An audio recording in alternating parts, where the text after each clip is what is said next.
Senator Cruz. Thank you, Mr. Chairman. For 8 years under Barack Obama, the Department of Justice was politicized and weaponized. When you came before this committee in your confirmation hearing, you promised things would be different. I asked you specifically, quote, will you commit to this committee that under your leadership, the Department of Justice will not target the political opponents of this administration? Here was your answer, quote, absolutely. It's totally inappropriate for the department to target any individual because of their politics or their position in a campaign. That was your promise just a few months ago. I'm sorry to say you have broken that promise. There is a difference between law and politics. And General Garland, you know the difference between law and politics. Law is based on facts. It is impartial. It is not used as a tool of political retribution. This memo was not law. This memo was politics. On Wednesday, September 29th, the National School Board Association wrote a letter to the President asking the President to use the Department of Justice to target parents that were upset at critical race theory, that were upset at mask mandates in schools, to target them as domestic terrorists.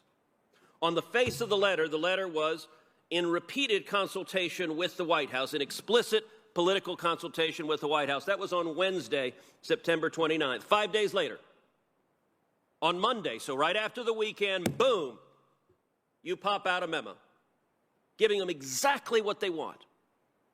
Now, by the way, I understand that. In politics, that happens all the time. An important special interest wants something. Sir, yes, sir. We're going to listen to them.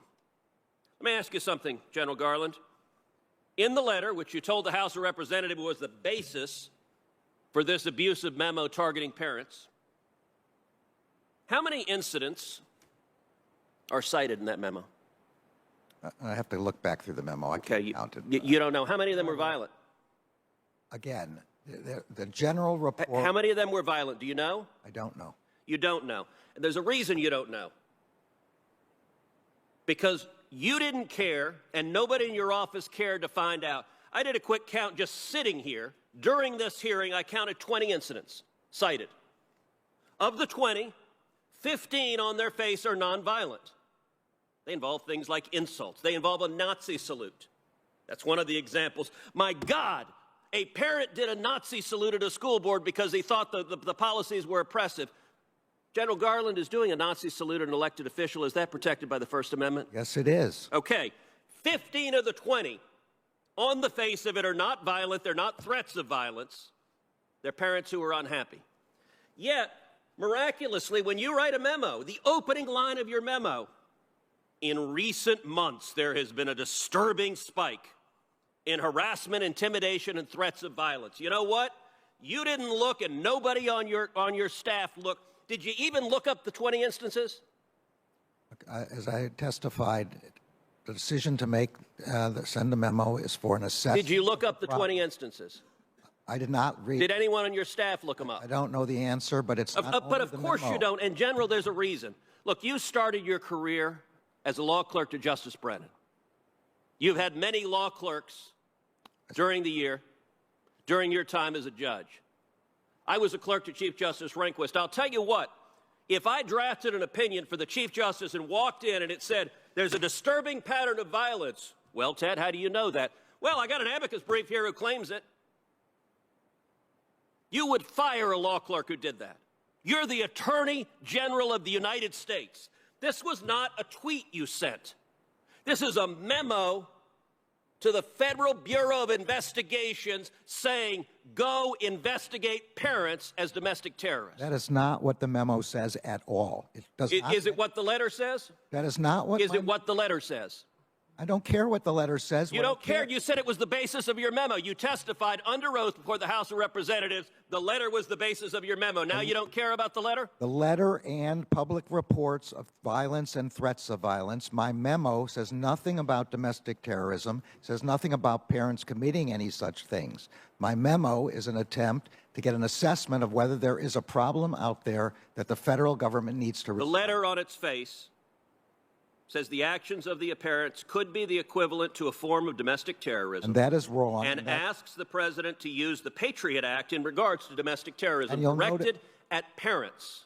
This was the basis of your memo. My memo. The Department of Justice, when you're directing the FBI to engage in law enforcement, you're not behaving as a political operative because a political ally of the president says, hey, go attack these parents because we don't like what they're saying.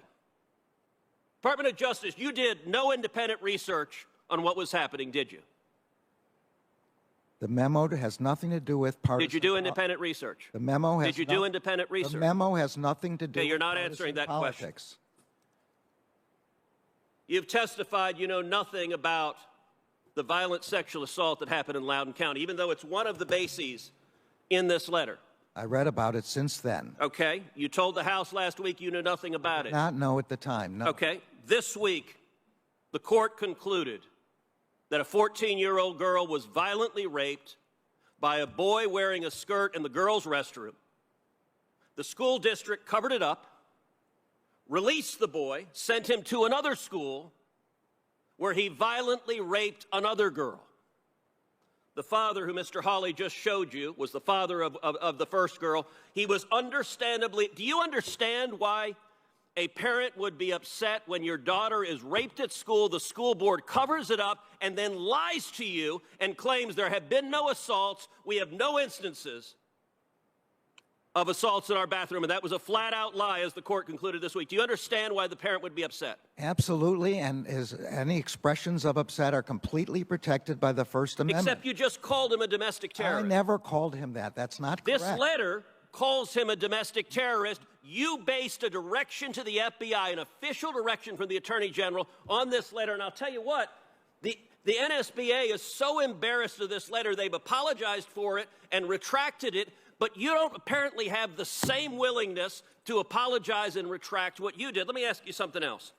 A big part of this letter is that they're upset about parents not wanting critical race theory taught. Your son-in-law makes a very substantial sum of money from a company involved in the teaching of critical race theory. Did you seek and receive a decision from an ethics advisor at the Department of Justice before you carried out an action that would have a predictable financial benefit to your son-in-law?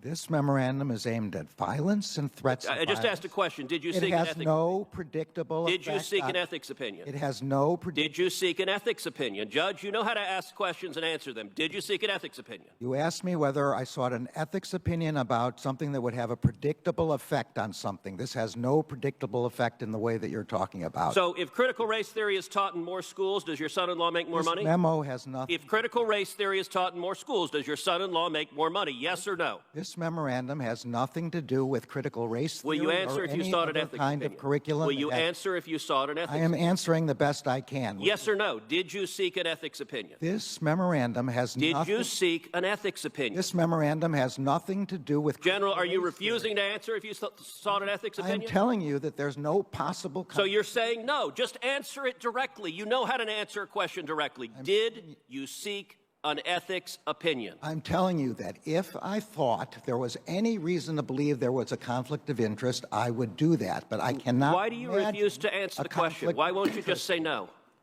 I'm sorry. You're not going to answer the question? I'm sorry. Ask the question again. Did you seek an ethics opinion? I'm saying again, I would seek an ethics opinion in. So no is the answer, where I correct? thought there was a conflict. Senator, your time is up. Let the record reflect the Attorney General refuses to answer whether he sought an ethics opinion, and apparently ethics are not a terribly high priority in the Biden Justice Department. I don't think that's a fair reflection of what I said. Then answer the question. Senator, you've gone way beyond any other senator's time. I think you ought to be at least respectful of other senators at this point. Mr. Chairman, do you know the answer whether he sought an ethics opinion? I think you have exchanged that so many times, we know where we stand.